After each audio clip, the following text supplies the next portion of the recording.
Yassine Adnan, bonsoir. Bonsoir. Soyez le bienvenu. Vous êtes écrivain, critique littéraire, célèbre animateur au Maroc, notamment pour votre émission culturelle Beth Yassine, chez Yassine. Vous publiez votre premier roman, Hôte Maroc, édition Actes Sud. On va en parler, mais d'abord peut-être une réaction. On imagine que ça vous fait plaisir de voir une femme entrepreneur aussi déterminée. Mais bien sûr, ça fait plaisir. Je dois saluer cette femme avec ce beau sourire déjà. Mais il faut dire qu'il y en a plein de femmes entrepreneurs au Maroc, comme même à la police. Vous savez qu'au Maroc, on dit que les femmes policiers, c'est sûr qu'il n'y a pas de corruption. Ça, c'est sûr, c'est garanti. Et ça fait plaisir d'avoir une société marocaine vive et dynamique et féminiser davantage. Voilà pour cette réaction. Alors, autre temps fort de l'actualité francophone, c'est le lancement officiel d'une application unique au monde, Apprendre le français avec TV5 Monde, où vous voulez, quand vous voulez. C'est donc une application unique, elle est 100% gratuite. Avec nous pour en parler, Valentin Moisan, bienvenue. Vous êtes chef de projet pédagogique numérique à TV5 Monde. Alors concrètement, c'est quoi juste cette application ? Alors, c'est une application pour améliorer sa compréhension orale du français à partir de vidéos diffusées sur TV5 Monde. Donc, le concept, c'est on prend une vidéo et on a plusieurs exercices pour aller le plus loin possible, pas à pas dans sa compréhension. À la fin, on a aussi des exercices plutôt sur le côté linguistique pour améliorer sa grammaire ou son vocabulaire, par exemple. Elle s'appelle A, cette application. C'est ça. A, c'est le logo et on l'appelle Apprendre. C'est un peu notre code. Ou sinon, Apprendre le français avec TV5 Monde en un petit peu plus long. À qui elle s'adresse, cette application, au juste À tout le monde, à toute personne qui a plus de 16 ans, qui a envie d'apprendre le français en tant que langue étrangère. Ça peut aussi bien être pour ses études ou parce qu'on en a besoin dans le cadre de son travail. Ou alors par affinité, curiosité, parce qu'on aime bien la langue française. Dans le monde professionnel aussi, bien entendu, et plus généralement à tous les amoureux de la langue française. Et où on la trouve, au juste, comment fait-on pour la voir ? On la trouve là où on trouve son application, les applications à télécharger de manière générale. C'est disponible partout dans le monde, c'est ça, sur téléphone uniquement.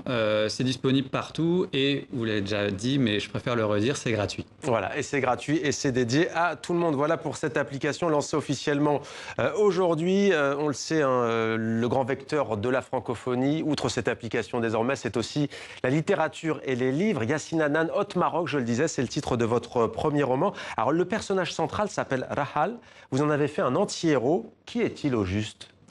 Rahal Awina, c'est un personnage que j'ai rencontré personnellement. C'est un personnage anonyme. Fiction, ouais. Oui, c'est fiction, mais l'idée, c'est que j'étais parmi les gens qui travaillent sur Internet. Et voilà, online, tu as des gens qui sont très agressifs, qui sont un peu lâches et qui essaient de tirer sur tout ce qui bouge. Donc là, j'étais interpellé par le phénomène et j'ai dit, il faut vraiment penser à ça. Les gens qui mènent une vie normale dans la réalité, alors qu'ils sont des monstres sur Internet. De manière anonyme. De manière anonyme. C'est un sujet qui résonne avec l'actualité. Alors c'est un personnage fourbe, lâche, envieux, menteur, rien que ça, il règle ses comptes donc. Alors c'est à travers une revue électronique qui s'appelle Hôte Maroc qu'il distille son venin que vous venez de décrire. En fait, qu'est-ce que vous avez voulu dénoncer à travers cette histoire ? Je voulais dénoncer en fait le fait que nous sommes dans un pays où on a vraiment une scène médiatique, journalistique extraordinaire, alors que davantage on commence à avoir que des journalistes, des blogueurs et des youtubeurs qui sont même d'une renommée nationale intéressante, comment ils sont finalement, ils ne sont que des pions, qui sont là, des machines à scoop. Et ils agissent au service de qui, au fond ? Voilà, c'est ça. Des puissants. Donc voilà, c'est ça. Il s'agit au service des puissants. Donc il n'y a plus ce journalisme libre, cette liberté d'expression. Au lieu de parler de la liberté d'expression, on parle maintenant de la liberté de diffamation. Et il y a une impunité totale qui donne à ces gens-là l'occasion de vraiment détruire la vie des autres, de créer une atmosphère désagréable online. Mais c'est un livre qui n'épargne personne, parce que ça peut être les bourgeois affairistes, ça peut être des universitaires prétentieux, des anciens opposants aussi apprivoisés au fond. Absolument, donc c'est un peu, oui, j'ai un peu parlé du tout. Vous savez, c'est mon premier roman déjà, moi, qui a publié 11 livres avant. J'écrivais des nouvelles, notamment, de poésie et tout cela. Mais donc, le premier roman, Et surtout quand on prend le temps pour écrire son premier roman.